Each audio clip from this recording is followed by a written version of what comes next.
antiarrítmicos de la clase 1. Y como generalidades para ese tipo de antiarrítmicos, se dice que ellos causan un bloqueo de los canales de sodio. Pero existe una subclasificación también. Entonces, ese grupo 1, esa clase 1 de los antiarrítmicos, entonces se ha subdividido en clase 1A, 1B y 1C. Dentro de la clase 1A, es fármacos. Vamos a ver, este es el tercero, donde empezamos con la quinidina, que es un fármaco de origen natural, extraído del árbol de la cinchona. En segundo lugar tenemos la procaína, a la cual en el laboratorio se ha agregado un grupo amida, y entonces se ha generado la procaína amida. Y finalmente tenemos este otro fármaco que es la disulfiramida. Ahora, estos del grupo A, que sea que bloquean los canales de sodio, también generan una acción metabolítica muy importante, ¿no?, en su actividad farmacológica. Eso como generalidades. Y lógicamente generan este tipo de curvas, porque al bloquear los canales de sodio, entonces generan una curva oblicua, incrementando luego el potencial del periodo refractario absoluto, donde eso se debe a un envejecimiento, si se quiere. Se puede llegar incluso al bloqueo del paso de la corriente hacia el nódulo auriculoventricular y de ahí a la retina, y obviamente la red de Purkinje. Eso es un poco el problema. Hoy vamos a ver el tercer fármaco, que es la isopiramida de ese grupo. Entonces es un antiarrítmico que pertenece a la clase 1A, donde está la procainamida, que ya hemos hablado, la quinidina, de efecto hipotrópico positivo y especial. Posee también un efecto vasoconstrictor periférico y antimuscarínico, como lo hemos mencionado en los demás fármacos que hemos pasado ya en la clase anterior. La disopiramida posee un efecto estabilizador de la membrana, funciona con los anestésicos locales. Por eso es que la procaína en realidad debería de utilizarse de manera pura sin haber modificado, pero su farmacocinética es la que no estaba bien, porque las esterasas plasmáticas, porque es un éster, entonces la destruye, por eso ya ha agregado el grupo amida. Entonces, este efecto estabilizador de la membrana la suele tener todos los anestésicos locales. Por eso, dos de ellos se usan, sobre todo como antiarrítmicos, la procaína por un lado y la lidocaína, que pertenece al grupo 1B, que vamos a ver luego, ¿no? Y es activa en modelos de arritmia de origen ventricular y auricular, tanto estas arritmias generadas por problemas isquémicos como por problemas no isquémicos. Después de la isquemia, obviamente los infartos de miocardio, que tienen una zona de necrosis y otra de zona de isquemia, entonces ahí generan estas arritmias. Provoca además una disminución de la velocidad de despolarización. O sea, aquí estamos hablando de la disminución de la velocidad de despolarización, por lo tanto se vuelve oblicua la actividad muscular.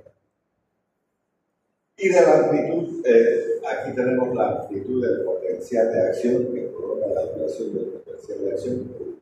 El potencial de acción de este negro, este Y ya ustedes pueden ver que está bastante prolongado. Y además, la velocidad de despolarización está importante.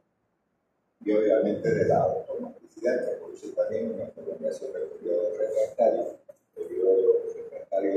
absoluto o efectivo. Si ustedes quieren cambiar de esto, igual puede decir que el periodo refractario absoluto o efectivo y ya está. Pero es lo mismo. En cambio, aquí, en este sector, quedó claro el periodo refractario relativo, es decir, se puede volver a estipular y obviamente generar un potencial de acción siempre que haya una carga eléctrica muy importante, ¿no? Y eso va a ocurrir a nivel auricular como a nivel ventricular. Tengamos también presente ese hecho. Ya, ahora vamos a ver los usos clínicos. Lo mismo, ya hemos hablado que nos sirve para el tratamiento de las arritmias supraventriculares, como el flúter auricular, ¿no? Entonces, la disopiramida se usa para arritmias auriculares, sobre todo ventriculares no vitales, o observación mitral asociada. En arritmias ventriculares se asocia a la digoxina para contrarrestar los efectos traumatolíticos, sobre todo a nivel del nódulo auriculoventricular. Recordemos que esta acción vagonítica tiene una acción muy parecida a lo que ocurre con la atropina. Recordemos que el corazón tiene receptores muscarínicos 2, ¿no? Y al actuar sobre estos receptores, la acetilcolina, su sigla es esta, va a provocar como resultado radical, ¿no? Pero si yo estoy hablando de acciones agolíticas, quiere decir que estoy bloqueando esta acetilcolina en su accionar sobre los receptores M2, y entonces en vez de provocar radicardia, puede generar taquicardia. Entonces ese es el problema de ese efecto patológico por aquí lo tiene, ¿no? Ese es el problema. Bueno, entonces ya los usos clínicos también el tratamiento de la cardiopatía hipertrófica para conservar el ritmo sinusal en pacientes con aleatocomunicación auricular, cosa que comparte esta actividad con los congéneres del grupo 1A, me estoy refiriendo a la imidina y obviamente a la cocaína, para prevenir la recurrencia de la taquicardia o fibrilación ventricular. Entonces, eso también ahora. Ya en la farmacodinámica, de acuerdo con la clasificación de Pauman y Williams, la disopiramida pertenece a la cantidad de grupo 1A. Ya hemos dicho eso, es un bloqueador del canal de sodio con efecto estabilizador de la membrana. Aquí tenemos el sodio, el ingreso del sodio que ocurre en la fase 0, eso es lo que bloquea, ¿no, verdad? Y por lo tanto va a haber esa línea oblicua de despolarización. Por esa razón que se inclina esta línea, ¿no? Que es el bloqueo que se realiza a nivel de sus canales de corazón. Dentro de las propiedades farmacofisiológicas y antiarrítmicas, la disopiramida es activa en varias formas de arritmia auricular y obviamente también genera reflexión. Tanto sirve para arritmias auriculares como ventriculares. Y aquí volvemos a tener el mismo cuadro de todos los fármacos que bloquean los canales de sodio, ya sea el grupo 1A, ¿verdad? Donde tenemos imidina, cocaína, disopiramida. Estamos viendo este último fármaco, todos pertenecen al mismo grupo. moderada de expresión de la fase cero, expiración de potencial de acción. O sea, tiene una mayor durabilidad del potencial de acción, con una disminución de la conductividad y un aumento del periodo refractario. En razón de la onda normal, lógicamente, cuando bloqueamos el ingreso del sol desde la fase cero, entonces se vuelve oblicua, como ustedes pueden ver, pero también el periodo refractario se incrementa, como pueden ver ustedes. Después nos vamos a meter a los grupos UV, que también son bloqueadores de los canales de sol, pero que generan una curva diferente. Finalmente, los menos utilizados, que son los de la clase 1C, provocan una gran depresión de la fase cero del potencial de acción que corresponde al ingreso del sol. Ya, ahora vamos a ver la farmacodinámica de la disopiramida, sus acciones electrofisiológicas, disminución de la velocidad de despolarización, o sea, eso es lo que está haciendo aquí, de la amplitud del potencial de acción, disminución de la velocidad de despolarización católica, la fase 4, con disminución de la automaticidad que tiende hacia una prolongación del potencial de acción. ¿Dónde estamos prolongando este potencial de acción? Bueno, esto está mucho más amplio que esto de aquí. Por mucho que esté inclinado, siempre es mucho más grande. Entonces, eso es lo que va a generar, de verdad, el medicamento que va a generar. Y aquí tenemos también clasificación de los fármacos antiarrítmicos, o de la clase 1, incluye las corrientes de sodio, producen la velocidad de ascenso de la fase cero y del potencial de acción. Entonces, aquí tenemos más fármacos todavía, solamente hemos visto la equilibrina, la proteínamida y la disopiramida, que son los que más se utilizan.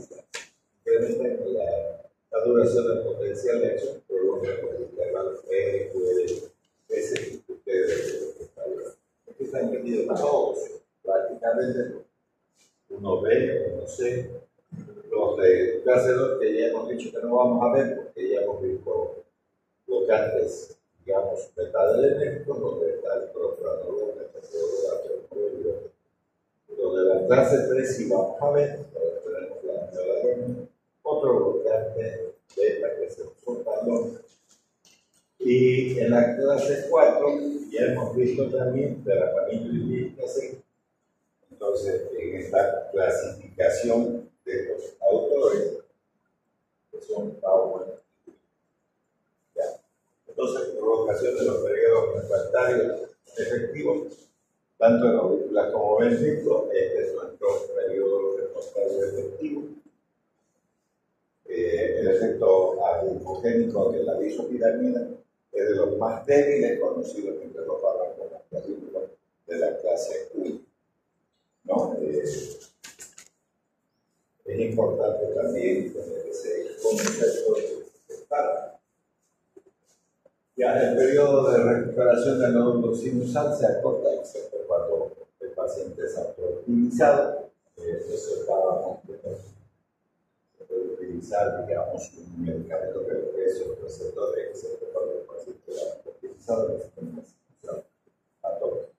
El efecto sobre la corrupción en el nódulo auricular depende del tono vagal, o sea, de la acción de la acetilcolina sobre el corazón. Que generalmente eso va a ocurrir, de verdad, cuando la actividad se realice sobre los receptores muscarínicos.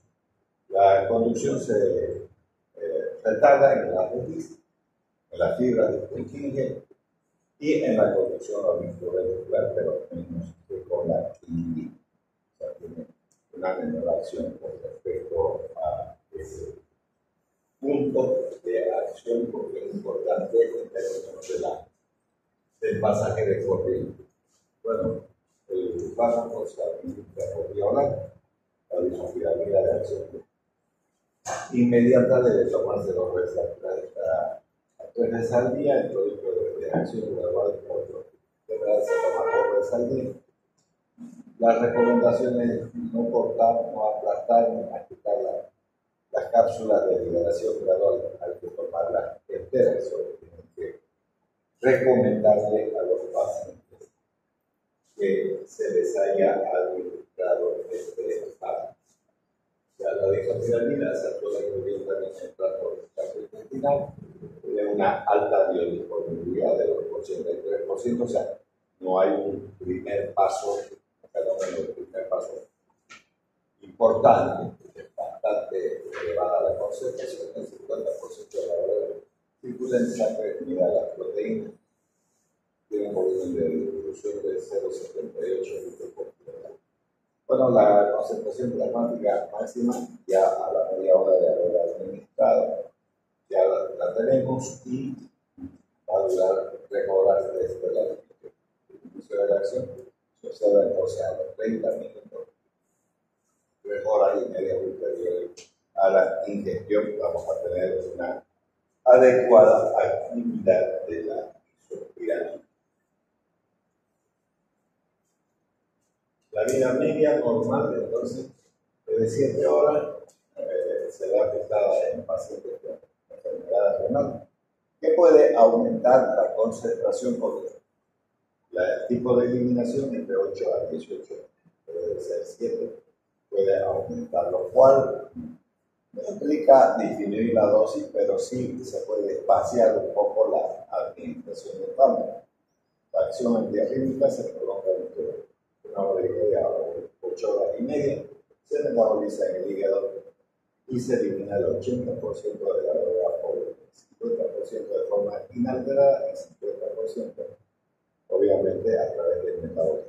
15% puede eliminarse por vía biliar y obviamente esa eliminación va a ser expulsada del organismo a través de la STK, ¿no? Porque la bilis ya carga la segunda porción del intestino delgado, en muchos casos la activa se vuelve a transformar, pero generalmente la eliminación ya se realiza a través de la STK. La dosis después hay como isopiramida base. La vía oral, lo que se representa de 100 a 150 miligramos cada 6 horas, totalizando de 400 a 800 miligramos. También se puede administrar siempre de forma hospitalar en los niños. ¿No? Menores de 1 año deberían tener 30 miligramos por kilogramo al día. Niños de 1 a 4 años deberían tener a 20 miligramos. Niños de 4 a 12 años de 10 a 15 miligramos día y niños de 12 a 18 años de 6 a 15 miligramos día. Eso sería, digamos, bueno, aquí tenemos posteriormente se puede entrar también por vía intravenosa, eso se debe de hacer siempre con el paciente internado, 2 miligramos por máximo de 150 miligramos día, sin exceder los 30 miligramos minutos de peso. Eso se hace en suelo, en bloqueo. Si la arritmia no se revierte o se repite, se usa 4 kilogramos con un máximo de 300. Y ahí tenemos las presentaciones con los nombres comerciales que puede venir también el médico. Ya, las precauciones que tenemos que tener con la disopiramida no debe usarse en pacientes con insuficiencia cardíaca, congestiva no complicada, pero que sea secundaria una. La administración de disopiramida bajo estas circunstancias requiere vigilancia y además cuidados especiales. La organización con el programa y demás. Seguimos con las precauciones generales, la grabación de una línea existente o el surgimiento de un nuevo tipo de arritmia, reconsideración urgente de un tratamiento. Asimismo, si bajo su uso se puede desarrollar un bloqueo auriculoventricular, que eso es el desafinamiento también, ¿no? O un bloqueo de rama bilateral, deberá suspenderse el medicamento y obviamente tratar de buscar otro otra alternativa del tratamiento para que eso no pueda ocurrir, porque sus perritos ya no tienen ya ese aspecto adverso que sería lo que es necesario vigilar también el intervalo de usted. Por eso hay que hacerlo lógicamente con la toma de nuevas muestras de electrocardiograma, y en caso de prolongación sea superior al 25%, deberá de superar ese tratamiento. En caso de pacientes con insuficiencia renal o hepática, la posología deberá ser reducida ajustando el intervalo entre las administraciones. Si normalmente se da cada 6 horas, entonces se puede prolongar a cada 8 horas de la reconsideración del tiempo de administración. Ya, como todos los tratamientos antidiabéticos, necesitamos verificar los niveles de potasio. Ya hemos hablado sobre esto también, que es importante tener presente, y corregir cualquier hipocalcemia, sobre todo en los tratamientos combinados. Recuerden que el potasio en el líquido extracelular, o sea en sangre, es de 4 a 5 miel equivalentes litros. El hecho de que suba a 6 ya es un problema grave en el caso de retención de potasio. Y si hay bajas por debajo de 4, entonces se puede administrar potasio, ya sea por vía oral, que sería la mejor forma, o en todo caso, si puede ser por vía parenteral. No se olviden que no se debe de administrar el potasio de forma directa, sino hay que hacerlo en infusión, obligatoriamente, si no se le va a morir el paciente. Existe el riesgo de hipertensión ocular también en pacientes con glaucoma de ángulo cerrado, así como la agravación de la miastenia gravis, porque estos medicamentos, al tener una acción bloqueante de la acetilcolina, entonces puede provocar una recaída o una crisis, digamos, en los pacientes que tengan miastenia gravis. Que es una patología que se genera a nivel de la unión neuromuscular, la placa motora neuromuscular de la musculatura esquelética. También puede presentarse represión urinaria aguda en pacientes prostáticos. Esa acción vagolítica que tiene el medicamento puede provocar una hipertrofia prostática en los varones que estén por encima de los 40 años. En otras ocasiones llega a presentarse también hipoglicemia en pacientes geriátricos o malnutridos, diabéticos, y en casos de insuficiencia renal, por lo que se va a recomendar entonces vigilar la glicemia de sus pacientes, hay que hacer entonces muestras de sangre para valorar los niveles de azúcar. Algunas reacciones adversas pueden deteriorar la habilidad para concentrarse y accionar, por lo tanto, debe tenerse cuidado en pacientes que manipulan maquinarias o, en todo caso, también en la gente que conduce movilidades, ¿no? Restricciones entonces en el uso, la disoprialide, o sea, la concentración. La contracción uterina durante el embarazo y pasa a la circulación fetal, lo que puede influir también de manera importante en el desarrollo de la vida intrauterina de las personas o mujeres que están embarazadas. Eso hay que tener presente también en casi todos los del sexo femenino. Ya interacciones medicamentos en pacientes con cardiopatía proarrítmica y descompensación cardíaca, social farmacometría riesgoso. Generalmente la disopiramida no debe asociarse con ninguno de los productos, tanto de la clase 1, 2 y 3. Debemos tratar siempre de usarlos solos. Incluso ya hemos visto en nuestra diapositiva que la digoxina, que es un medicamento que sirve para la insuficiencia cardíaca, también funciona como un antiarrítmico. y solo en pocas ocasiones se puede mezclar esos productos. ¿No? La clase 3, la miodarona, que dice que bloquea los canales de potasio, pero en realidad los bloquea todos. Tretillo, sotalol y butilina. La clase 4 es la pamilodiptiacén y los anticolinérgicos, de los cuales las fenotiacinas, eso vamos a ver en fármacos, que son muy importantes en el uso de enfermedades psiquiátricas, pueden potenciar los efectos atropínicos de la disopiramida. Recuerden que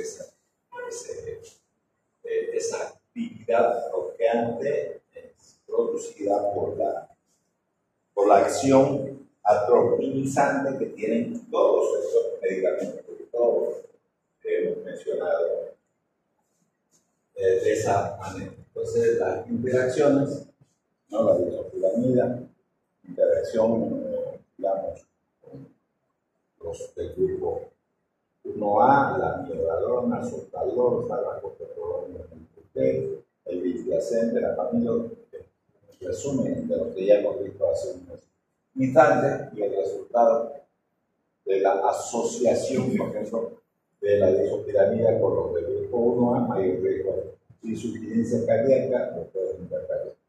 Si lo hacemos con el grupo 3, la miodarona, sotalol y demás, mayor riesgo de causar el reposo. Si se hace con los bloqueantes del calcio, mayor riesgo de bradicardia, bloqueo auriculoventricular e insuficiencia cardíaca.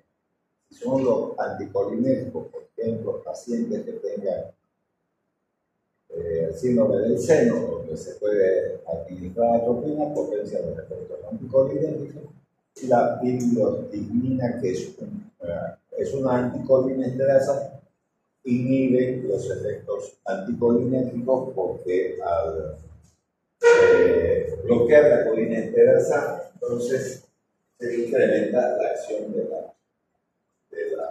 acetilcolina.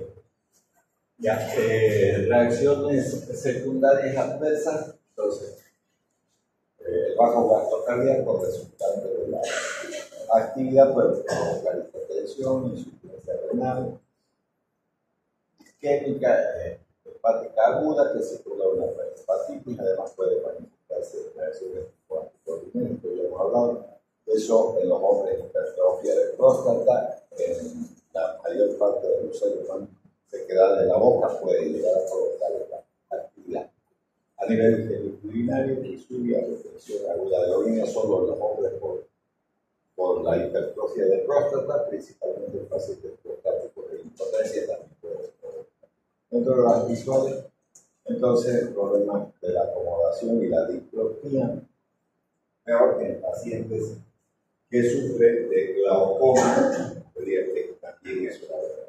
Dentro de las gastrointestinales, entonces boca seca, ya había hablado de que es una acción atropínica, estreñimiento, gastritis, náusea, trastornos neurológicos, puede haber cefaleas, vértigos, tinnitus, reacciones cutáneas en raras ocasiones, de tipo anafiláctico, como cualquier medicamento puede llegar a provocar eso. También excepcionalmente puede presentar también ictericia colestásica, eso es una afectación a nivel hepático, y la disminución del azúcar, por lo que habrá que tener en cuenta, sobre todo en pacientes diabéticos tratados con antidiabéticos.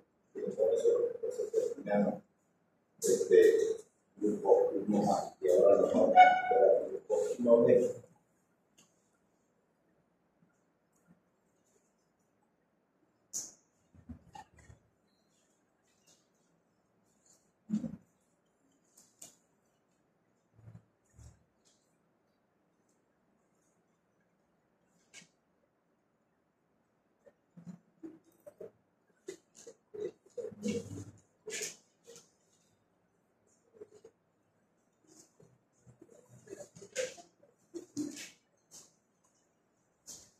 Bueno, aquí otra vez tenemos el resumen de la clasificación de estos autores, Baumann y Williams. Entonces tienen el grupo 1A, 1B y 1C. Todos estos bloquean los canales de sodio. Eso ya hemos visto. Los del grupo 2, que no tienen una subclasificación, tienen los beta bloqueantes sobre todo, pueden incorporarse la adenosina, la adenosina, y solo tienen uso para las arritmias supraventriculares. El grupo 3, amiodarona soltador, uso a arritmias supraventriculares, mecanismos de entrada, y los del grupo 4, que son los bloqueantes del calcio, entonces también en arritmias supraventriculares. Y lógicamente todos estos, y el día de hoy ya vamos a ver el grupo 1, donde tenemos la lidocaína, que es un anestésico, al igual que la proteína, anestésico local. La fenitoína es un antiepilético, y la mexiledina, que es un medicamento propio generado para el problema de la gastritis. Estos dos fueron creados para otras cosas, pero funcionaron también bastante bien en las arritmias, aunque quede claro que estos fármacos igualmente pueden llegar a provocar arritmias.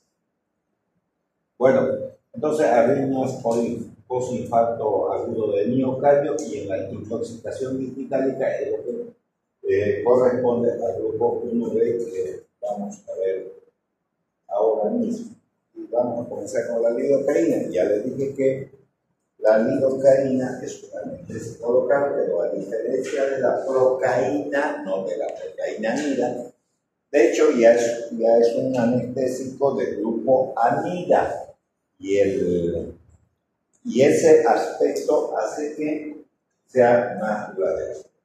Esto es una de las cosas que, aunque no sean cardiólogos, es bueno prestarle más atención a este fármaco que a los otros. Primero voy a decir de manera general que es un muy buen antiarrítmico. Se puede utilizar con grandes beneficios después de la recuperación de un paro cardíaco de una cirugía. O sea, todo paciente que hace un paro cardíaco dentro de la cirugía, entonces puede recuperarse ese corazón, pero con arritmia. Entonces, con el suerito, con su lidocaína, y entonces se puede volver a regular, obviamente monitorizando con un electrocardiograma al lado. Eso se puede hacer. Ahora, el otro asunto es que esta lidocaína, porque le estoy diciendo que deben de prestar mucha atención, porque toditos ustedes van a usar eso. No se van a escapar de usar eso. Porque ustedes tienen un título, ¿no, verdad? Van a recibir un título de médico cirujano, aunque no hayan hecho una especialidad en cirugía, pero eso es lo que va a decir su título. Y eso significa que van a hacer cirugías menores, o sea, suturar heridas, van a tener que poner esa lidocaína, porque es el anestésico que mejor resultados da para hacer suturas de pequeñas heridas. Entonces, no hay una sola persona que se salve de usar esto, yéndose al campo, haciendo provincia, lo que quieran. Ustedes van a usar la lidocaína. Peor, los ginecobstetras cuando hacen episiotomía, y los que no hacen también se hacen episiotomía van a usar lidocaína. Entonces, el hecho de aplicar de manera inadecuada, es decir, sobre todo en dosis, puede generar problemas cardíacos serios. Entonces, ¿qué significa eso? Pues sigue teniendo importancia la semiología, porque si nosotros hacemos una revisión muy exhaustiva de nuestro paciente, aunque hagamos una sutura, nos vamos a dar cuenta de que sí podemos administrar o no este medicamento. Entonces, como dice aquí, es un anestésico local de tipo amide, que presenta una alta afinidad por el estado digestivo del canal de sodio. Lo que hace, entonces, todos los anestésicos en líneas generales producen un bloqueo de los canales de sodio, pero en este caso tiene mucha más actividad sobre los canales de sodio inactivos. Recuerden que hay canales de sodio abiertos, inactivos en este caso, siendo en la actualidad el fármaco de elección en el tratamiento de las taquiarritmias ventriculares graves, sobre todo en medio hospitalario. ¿Por qué en medio hospitalario? Porque no hay lidocaína por vía oral, solo por vía parenteral. No hay en el comercio eso, no existe. Igual que la procaína, no existe procaína por vía oral, pero cuando se le ha agregado el glucoamida, se ha mejorado ese aspecto de la durabilidad, pero también de la propiedad de poderse absorber por vía oral. En cambio, este no. Ahí tienen un frasco de lidocaína, que es o sidocaína, como pueden ver, sidocaína, el nombre comercial. Bueno, propiedades farmacológicas ahora vamos a ver las concentraciones terapéuticas.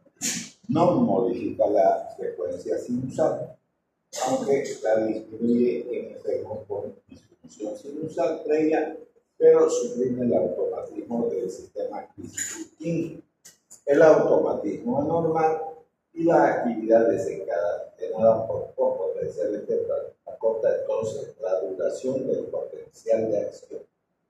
Ya, entonces ya no vamos a tener esta curva. Ya no vamos a tener esta curva porque aquí aumenta el potencial de acción. Por lo tanto, el periodo refractario efectivo se aumenta. Eso hace con el grupo 1A. Pero los del grupo 1B ya no hay un agrandamiento de este potencial. A mí, por el contrario, lo reduce.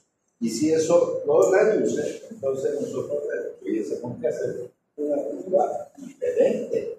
O sea, en vez de que esto sea más grande, entonces esto tendremos que hacer un ventilado casi parejo y entonces esto lo vamos a reducir. Entonces, fíjense que hay una diferencia grande entre el grupo y el otro que estamos viendo ahora. Recuerden que hay una diapositiva que les cada uno de los. Aquí tenemos la lidocaína. Tampoco altera la excitabilidad, la velocidad de ejecución o el periodo refractario de las células auriculares, del nódulo auriculoventricular. No altera el intervalo PR o del ventrículo sano, no altera el QRS del electrocardiograma. Como pueden ver, no tiene una acción tan grande sobre el corazón, pero por eso se considera uno de los mejores medicamentos antiarrítmicos aplicados por vía parenteral, sobre todo por vía intravenosa. Aquí tenemos eso, ¿no? Esto es lo que vimos en ese grupo, ¿no? Ustedes pueden ver que hay una curva oblicua de la fase 0. Luego tenemos un agrandamiento, o sea, el periodo refractario efectivo se prolonga. En cambio, este entorno sí hay una inclinación, porque sigue bloqueando los canales de sodio, pero en vez de que esta curva sea mucho más grande, aquí no, solo es más tamaño. Entonces, ahí está la diferencia. Ustedes pueden ver, hay una mucho más pequeño, todo está prácticamente dentro de este potencial de acción, si ustedes quieren ver así, de color amarillo. Entonces eso pertenece al grupo de la clase 1B, ¿no? Entonces de eso estamos hablando, ahí está la diferencia. Entonces podemos ver aquí también, prácticamente esto es parejo, pero se achica. Ya en el ventrículo isquémico, parcialmente despolarizado, potencial de reposo de 70 milivoltios, predomina entonces el estado inactivo del canal de sodio, por el cual va a tener afinidad la lidocaína. Hay una mayor afinidad sobre los canales de sodio inactivos. Entonces ahí es donde va a actuar el fármaco. Ya como consecuencia va a disminuir aún más la excitabilidad y la velocidad de conducción, pudiendo convertirse en áreas de bloqueo unidireccional o bidireccional y suprimir las arritmias por la entrada, sobre todo sería más útil en patologías cardíacas como el síndrome de Wolff-Parkinson-White, que es una, digamos, arritmia de reentrada. O sea, aquí estamos hablando sobre eso, a concentraciones que apenas modifican el miocardio sano circundante, no donde en realidad se encuentra la afectación. No va a alterar demasiado el funcionamiento normal del corazón.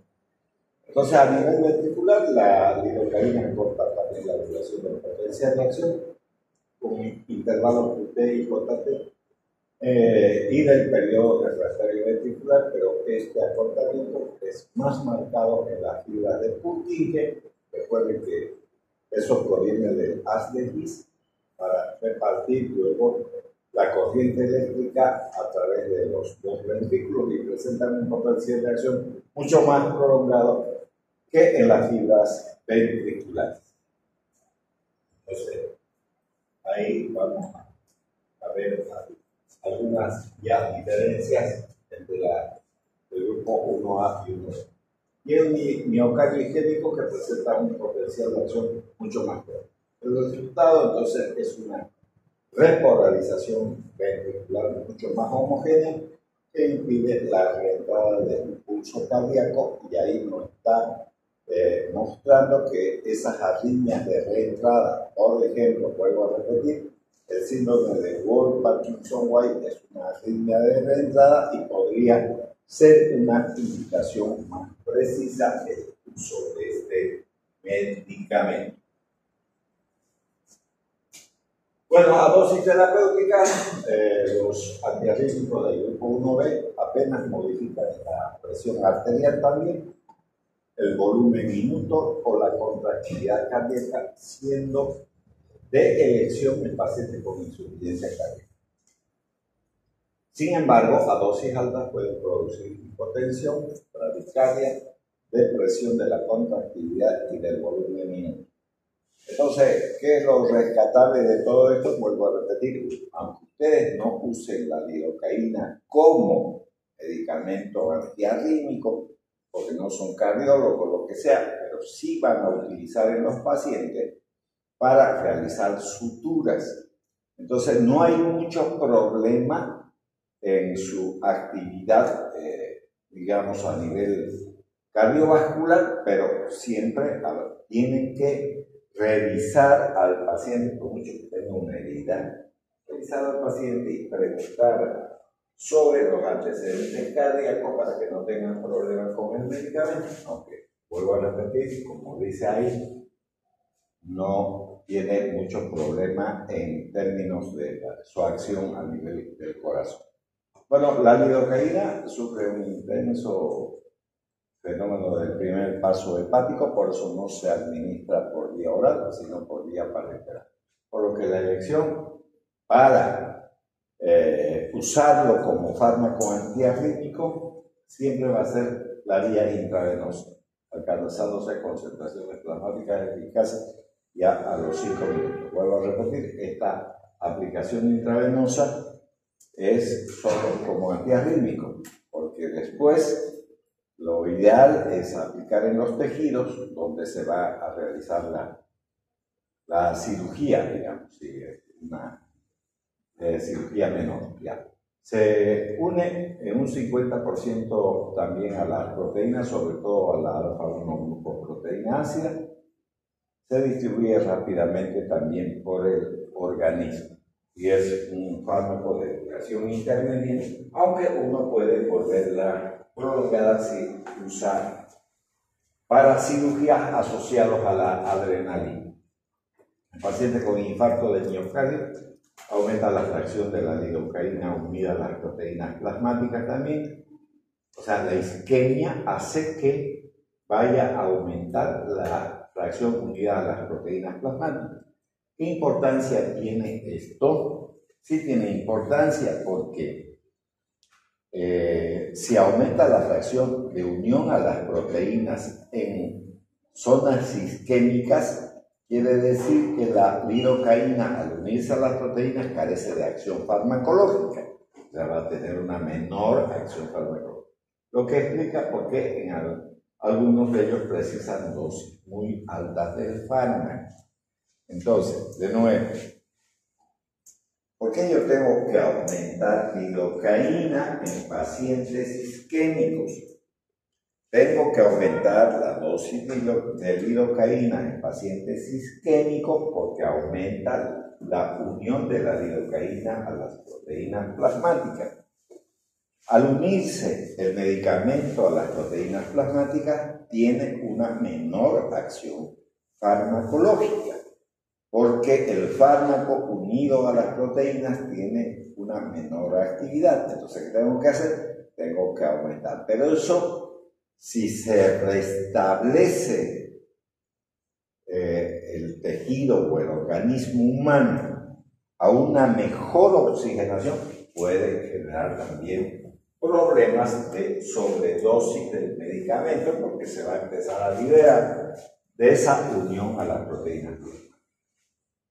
¿Dónde se metaboliza la lidocaína? En el hígado. Primero, no es lo mismo un éster que una amida. Eso también quiero que se metan en la cabeza. La procaína sola, la cocaína sola, que es la que generó la creación de los anestésicos locales, se destruye ya en la sangre, porque las esterasas plasmáticas destruyen los fármacos que tienen en su estructura química un grupo éster. Pero la lidocaína no tiene un grupo éster, tiene un grupo amida, por lo tanto, no se metaboliza en el plasma sanguíneo, pero sí lo hace en el hígado. Entonces, se va a metabolizar como monoetilglicilidina, que presenta propiedades antiarrítmicas y convulsivantes similares a las de la lidocaína. La glicersilidina, que se elimina también por vía renal. Esta rápida transformación y amplia distribución explican por qué su semivida tras administración intravenosa es de tan solo 10 minutos. Entonces, hay una intensa metabolización a nivel hepático, pero no a nivel plasmático, como podría ocurrir con la procainamida, relacionando obviamente como anestésicos locales.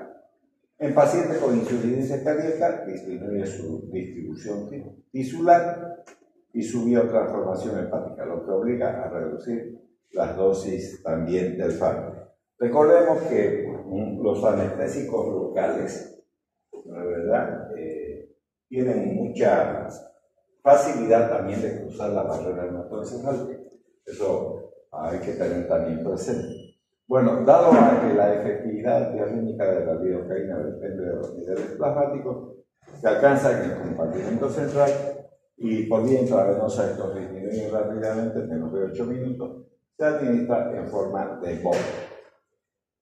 Aclaremos de nuevo el bolo. No es más que una inyección intravenosa. El bolo es una inyección intravenosa. O sea, se carga la jeringa, se busca una vena, se introduce y se va aplicando lentamente. Mínimamente 5 minutos hay que tardar. La mayor parte de los casos es por encima de 5 minutos, 6, 7, 8 minutos que hay que estar poniendo lentamente. Entonces se puede aplicar entre 50 a 100 miligramos durante 15 minutos. Eso significa que la persona, ya sea enfermera o médico, tenga que estar con su jeringa, presionando el bolo, el émbolo, ¿no es verdad? Lentamente y con su relojito ir controlando para que no sea una inyección rápida. Vuelvo a repetir, este término no es más que una inyección intravenosa, pero muy lenta. Seguida ya de infusión, que eso está mucho más fácil, se pone un suero, ahí se pone el medicamento y entonces ustedes lo ponen en goteo entre 1 a 5 miligramos minuto durante 24 a 48 horas. Es decir, que goteo. Eso es lo que se hace, por ejemplo, en los paros cardíacos. Recuerden que un paro cardíaco genera isquemia, entonces también ahí la lidocaína se va a unir mucho a las proteínas plasmáticas para que se restablezca el paciente. Bueno, la velocidad de tratamiento de la lidocaína depende también del flujo hepático, por lo que en aquellas situaciones que reducen el volumen minuto o el flujo sanguíneo hepático, por ejemplo en los casos de insuficiencia cardíaca, shock, cirrosis, el uso de beta bloqueantes, anestésicos generales inhalatorios como el alotano, y sobre todo en personas de la tercera edad, los ancianos, puede ocurrir eso. Por la actividad del sistema microsómico hepático, por ejemplo, medicamentos que tienen esa actividad, como un antiulceroso bloqueante de los receptores histaminéricos, como es la cimetidina y la famotidina. No incrementan los niveles plasmáticos de la lidocaína. Entonces eso es bueno tener presente, sobre todo en la parte semiológica, que habría que preguntar a los familiares o al paciente mismo, si está en condiciones de hacerlo, si está tomando medicamentos para el tratamiento de las úlceras o por lo menos algún problema gástrico que tenga. Su distribución y su semivida está 150 a 300 minutos en pacientes con insuficiencia cardíaca hepática. En todas estas situaciones se deberá reducir tanto la dosis del bolo inicial como la dosis de mantenimiento, que ya hemos visto que sí se puede hacer en infusión intravenosa, que es la aplicabilidad del medicamento en un suero. Eso es lo que es la infusión. Ahora, por el contrario, la isoprenalina, que aumenta el flujo sanguíneo hepático, y los inductores enzimáticos, fenitoína y rifampicina. La fenitoína, repito, es un fármaco que en este caso de estos temas estamos viendo como un antiarrítmico, pero que en realidad no es un fármaco antiarrítmico puro, es un fármaco que se utiliza para el tratamiento de la epilepsia, y dentro de sus actividades tiene una actividad bloqueante de los canales de sodio, y además estabilizadora de las membranas, también en la fenitoína. La rifampicina es un medicamento que hemos visto en el tratamiento de la tuberculosis, entonces eso es lo que tenemos que tener presente. Acorta también la semivida entre 1.3 horas también. Eso habría que ver en términos de la continuidad de su actividad a través de la aplicación. Ahora, las reacciones adversas que pueden provocar, ya dije que todos los anestésicos en realidad pueden pasar la barrera hematoencefálica, y entonces desde el punto de vista neurológico pueden generar vértigo, euforia, disartria, nerviosismo, parestesia, temblor, visión borrosa, visión doble, nistagmus, ataxia, confusión mental, depresión respiratoria, y a grandes dosis generan convulsión. Se puede detener esas convulsiones con el uso de una benzodiazepina de uso común, de acción prolongada, que es el diazepam. Existen otros fármacos. Si no se encuentra vena, se podría utilizar el midazolam, que se puede aplicar por vía nasal, o también se puede no mezclar si fuesen problemas del anestésico, sobre todo en niños, que es muy difícil de encontrar. Bueno, a nivel del aparato digestivo pueden provocar náuseas y vómitos.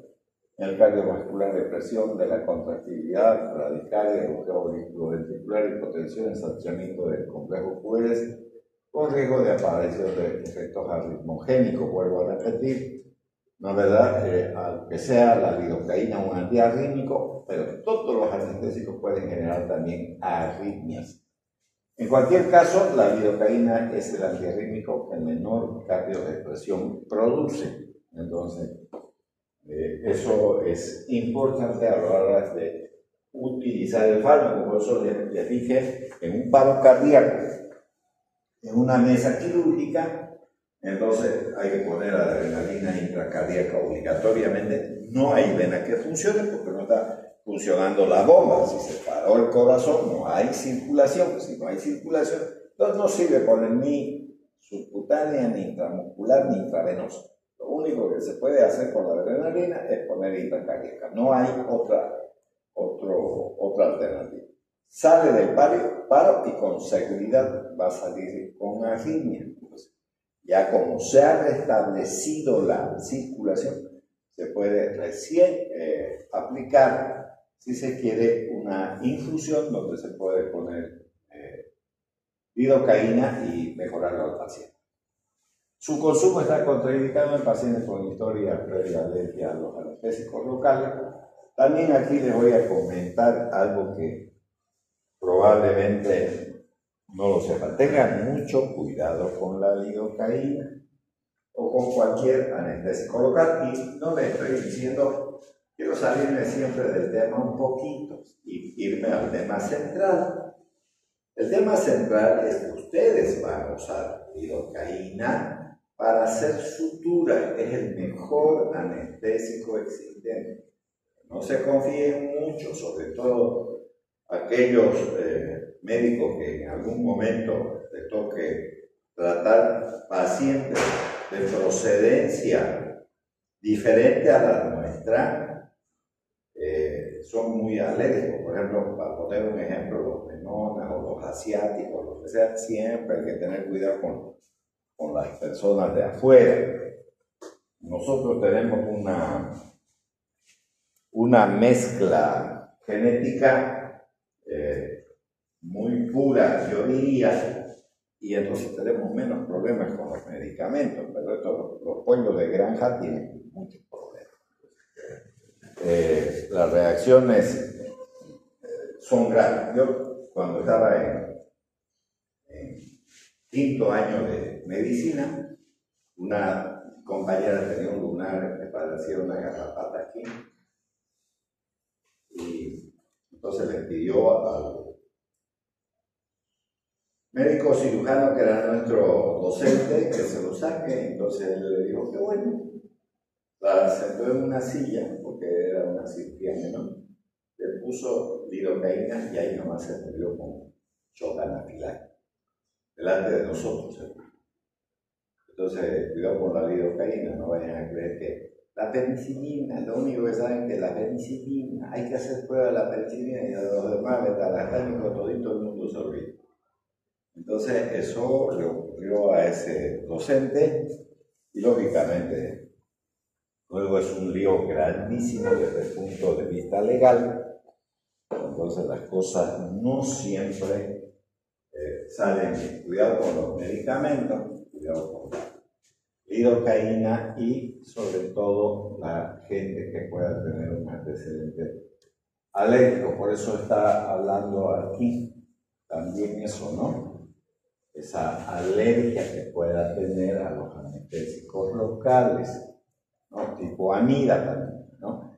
Epilepsia, hepatopatías graves, porque los epilépticos pueden generar confusiones con la lidocaína. La metabolización de la lidocaína se lleva a nivel hepático, cuidado con eso, bradicardia, hipotensión con bloqueo auriculoventricular avanzado. Entonces, pacientes sin marcapaso, y hasta suprimir los ritmos de escape ilioventriculares puede producir también un paro cardíaco, salvo que esos pacientes tengan marcapaso. Y aplicaciones terapéuticas, para que vamos a usar, digamos, la lidocaína desde el punto de vista antiarrítmico. Es un fármaco de elección en el tratamiento de la taquicardia, filtraciones ventriculares asociadas a infarto de miocardio, los cateterismos cardíacos, cardioversión, cirugía cardíaca, ¿no? Puesto que no deprime la contractilidad del nódulo auriculoventricular en las arritmias que aparecen durante la intoxicación también digitálica. Recuerden que los digitálicos tienen también un margen de dosificación muy pequeña, en la cual puede ya presentar problemas también en pacientes de intoxicación. Ya en la actualidad no se recomienda la utilización profiláctica de la lidocaína. Probablemente a este paciente le dé mejor información. No se puede. En la fase prehospitalaria, sobre todo del infarto de miocardio, para prevenir, porque eso va a aumentar más bien la mortalidad de los pacientes. Entonces es preferible no utilizar como un profiláctico eso. Ahora nos metemos a la mexiletina, otro fármaco del grupo 1B. Todos los del grupo B van a ser parecidos a lo que es la lidocaína. Entonces va a tener propiedades similares a la lidocaína, presentando sobre todo la ventaja de que puede administrarse por vía oral. Ya les dije que la lidocaína no existe por vía oral, no hay en farmacia. Primero. Ahora, todos los pacientes que tienen arritmia necesariamente tienen que estar internados. No. Muchos de ellos tienen que irse a su casa. ¿Cómo les van a administrar el medicamento? Entonces, mejor buscar alguna alternativa por vía oral. Esa sería la mexiletina, que en este caso nos permite en alguna medida, ¿no?, la administración domiciliaria, porque el paciente puede tomar el medicamento y ya está. Se absorbe muy bien por vía oral, alcanzado niveles plasmáticos máximos al cabo de 2 horas.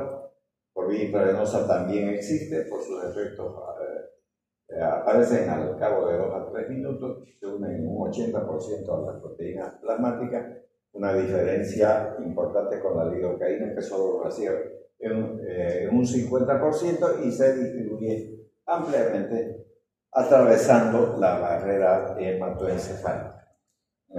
Recuerden que también la lidocaína lo hace, por eso tiene efectos neurológicos adversos y que también los va a tener la mexiletina.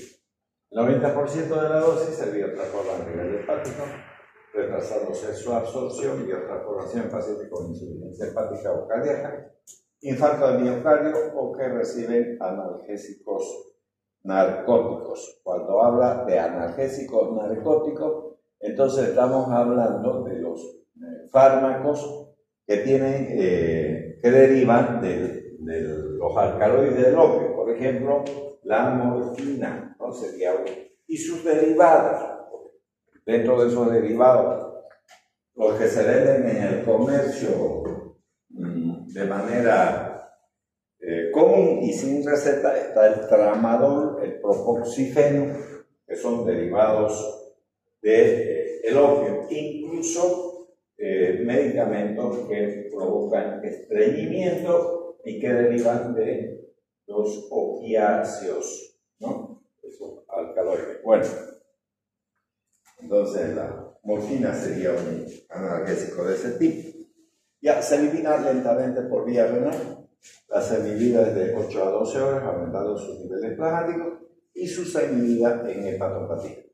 Y postinfarto de miocardio, 18 horas.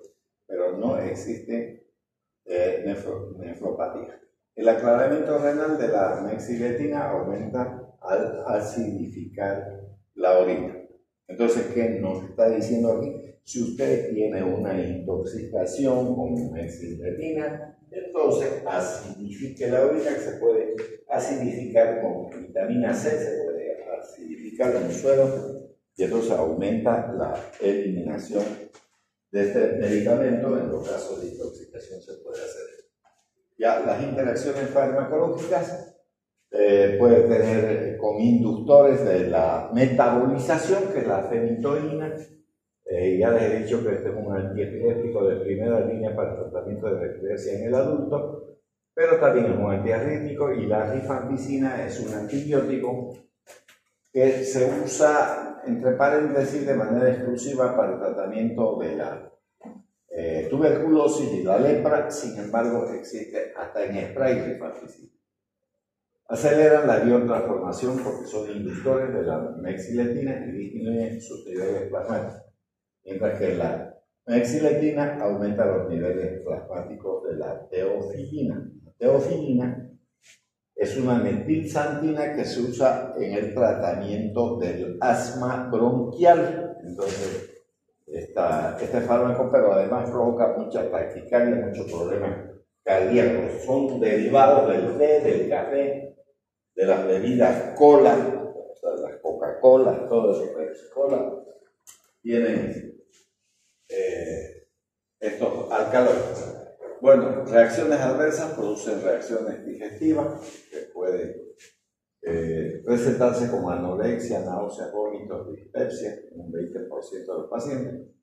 Las neurológicas porque atraviesan la barrera hematoencefálica y cardiovasculares similares a las que hemos observado con la aplicación de la lidocaína.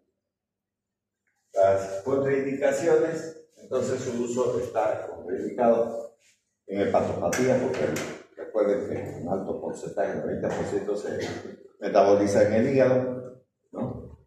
Las hepatopatías graves, por ejemplo, podríamos decir hepatitis, por ejemplo, no es bueno administrar, radical hipotensión, bloqueos auriculoventriculares avanzados en pacientes sin marcapaso, y que al suprimir estos ritmos de escape idioventriculares puede producir un paro cardíaco. Entonces, salvo que ese paciente que tenga bloqueo con marcapaso, podría usarse con precaución, pero sí se puede hacerlo si ese paciente tiene ese aparatito que pueda mejorar su funcionamiento cardíaco. Bueno, se utiliza también en la profilaxis y tratamiento de las taquiarritmias ventriculares por infarto de miocardio. El tratamiento puede iniciarse con una dosis de sobrecarga 400 miligramos seguidos al cabo de 2 a 6 horas de 300 hasta 1200 miligramos. También se puede utilizar por vía parenteral en bolo, lo mismo que vimos con la lidocaína, de 100 a 250 miligramos, seguido de 2 kilogramos hora durante 3 horas y media, y finalmente por una dosis de mantenimiento que es de 0,5 a 1 miligramo minuto, si es que se va a hacer una infusión intravenosa, la verdad, para recuperar al paciente. Y aquí el último fármaco que vamos a ver del grupo 1B. Otra vez tenemos la curva del potencial de acción que nos está mostrando, no es verdad, una repolarización mucho más corta. Entonces es una amina. Fíjense que este fármaco no dice aquí amida. El caso de la lidocaína es una amida y esto es una amina terciaria. Que a diferencia de la lidocaína y la mexiletina, reduce la frecuencia sinusal, deprime la excitabilidad y la velocidad de conducción intraventricular, la contractilidad cardíaca y prolonga los periodos refractarios cardíacos. Bueno, entonces eso con respecto a este fármaco también. Ya, entonces la farmacocinética se encuentra al igual que el anterior fármaco para administrar por vía oral, menos la lidocaína, se observa bien, se absorbe bien por vía oral, llevado a cabo su acción entre 2 horas. Aunque su efectividad máxima se observa al cabo de varios días de tratamiento. Por vía intravenosa, su actividad aparece a los 5 a 10 minutos. Igual que la anterior, también 2 formas de administrar el fármaco.